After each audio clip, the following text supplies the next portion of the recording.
बिस्मिल्लाहिर्रहमानिर्रहीम। अस्सलाम वालेकुम। मैं हूं सैयद बाबर गर्देजी और आप सबको वेलकम करता हूं बीईसी चैनल के ऊपर।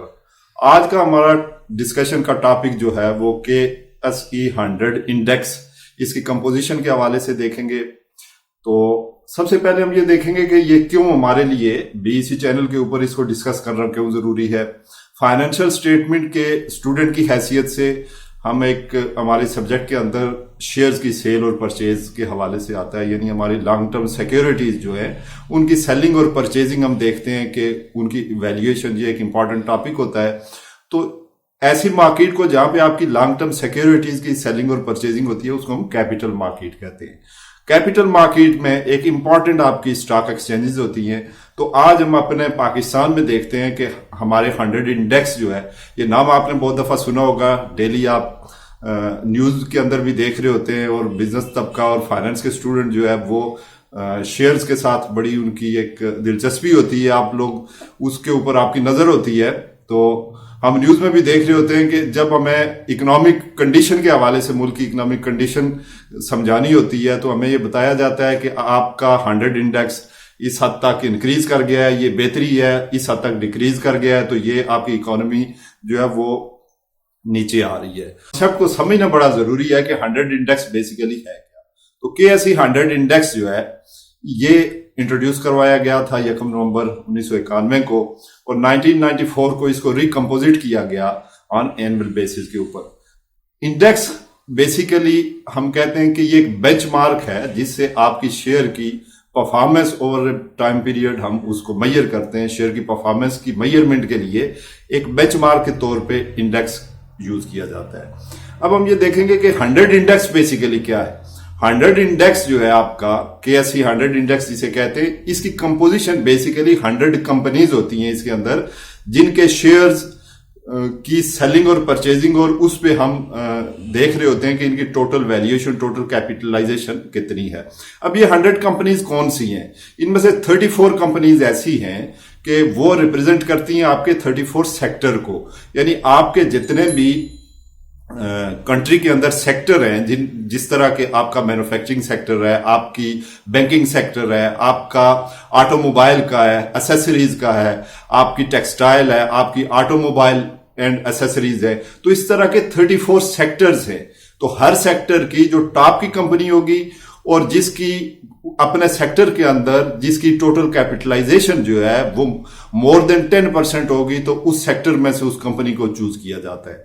तो इसे हम कहते हैं कि सिलेक्शन क्राइटेरिया के अंदर सबसे पहले सेक्टर बेस क्राइटेरिया होता है कि आपके 34 कंपनीज तो आपकी वो होंगी कि जो अपने अपने सेक्टर को रिप्रेजेंट कर रही होंगी, और अपने सेक्टर के अंदर उनकी जो परफॉर्मेंस होगी वो लार्जेस्ट कंपनी होगी और उसकी मार्केट कैपिटलाइजेशन सबसे ज्यादा होगी।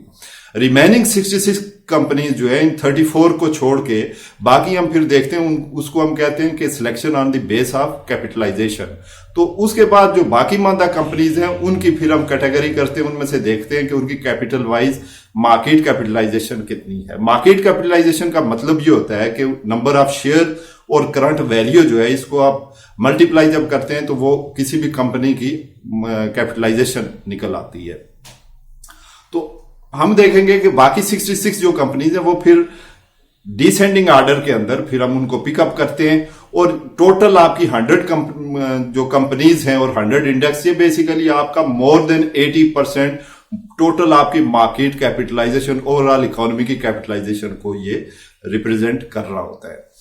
अब हम देखते हैं कि अगर एक न्यू कंपनी आती है सेक्टर के अंदर, यानी वो सेक्टर में भी नहीं है और वो आपकी कैपिटलाइजेशन के अंदर भी वो नहीं है, एक नई कंपनी आती है, तो उसके लिए क्या रूल है? तो कोई भी जो नई कंपनी है अगर टोटल मार्केट की कैपिटलाइजेशन का 2% एटलीस्ट उसकी कैपिटलाइजेशन है तो उसको भी रिकम्पोजिशन रेट के अंदर कंसिडर किया जाता है फॉर इंक्लूजन इन 100 इंडेक्स। अब ये सिलेक्शन हर 6 माह के बाद होती है। अब लेट्स से कि एक कंपनी सिलेक्ट हो गई सेक्टर के अंदर से, अब दूसरी कंपनी कैसे आएगी? जब दूसरी कंपनी की कैपिटलाइजेशन उससे ज्यादा होगी और 2 कंसेक्टिव ईयर, यानी हर 2 सेमाइयां वो यानी 6 हाफ ईयर जो है वो अपनी उस पोजीशन को बरकरार रखेगी। तो नेक्स्ट टाइम जो पहली कंपनी सिलेक्ट हुई थी उसको डीलिस्ट किया जाएगा और नई आने वाली कंपनी जो कि कंसेक्टिवली 2 पीरियड अपनी उसने परफॉर्मेंस अपनी शो की है और उसने अपनी कैपिटलाइजेशन ज्यादा शो की है, तो उसको हम इंक्लूड कर लेते हैं। बाकी 66 कंपनीज जो होती हैं इनमें रिगार्डलेस ऑफ आपका सेक्टर और कैपिटलाइजेशन, यानी अगर किसी एक कंपनी एक सेक्टर के अंदर अगर सेक्टर को रिप्रेजेंट नहीं कर रही और उसकी कैपिटलाइजेशन बेहतर है, तो वो फिर रिमेनिंग 66 कंपनीज के अंदर वो इंक्लूजन हो सकती है, उसकी वो इंक्लूड हो सकती है। तो टोटल 100 कंपनीज है जो रिप्रेजेंट करती हैं। अब हम देखेंगे कि इंडेक्स की कैलकुलेशन, ये जो हमें रेट बताया जा रहा होता है कि आज आपकी मार्केट जो है वो 40,000 पे है, 35,000 के ऊपर आ गई है, अब इंक्रीज करके 50 के ऊपर चली गई है, तो इसको कैलकुलेशन कैसे की जाती है?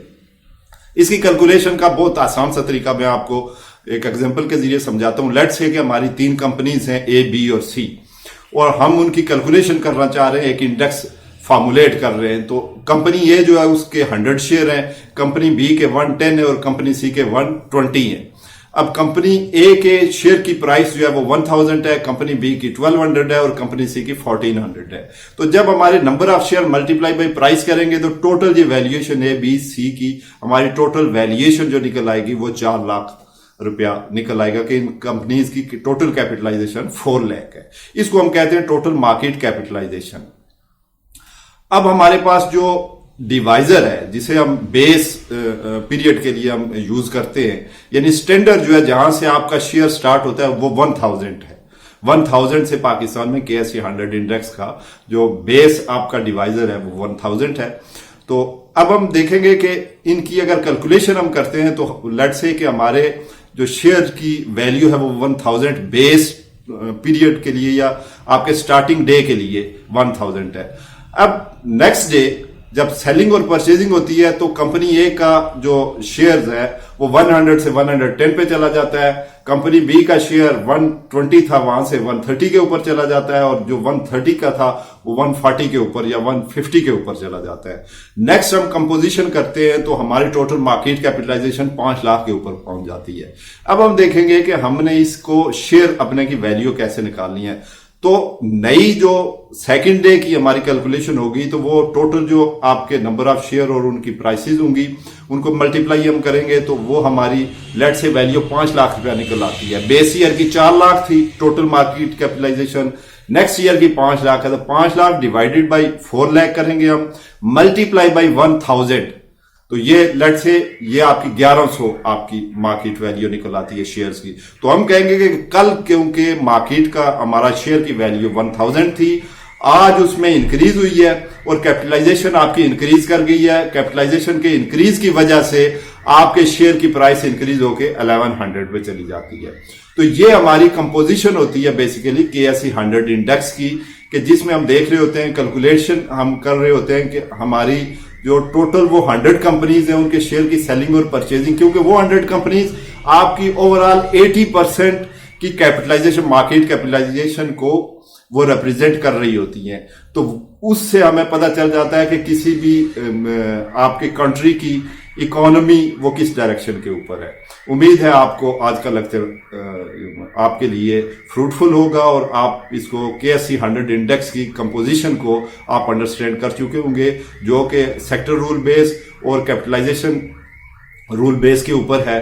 तो मजीद हमारे चैनल को आप देखते रहिएगा, आपके लिए ऐसी इंफॉर्मेटिव वीडियोस इंशाल्लाह हम प्रोवाइड करते रहेंगे। Thank you very much.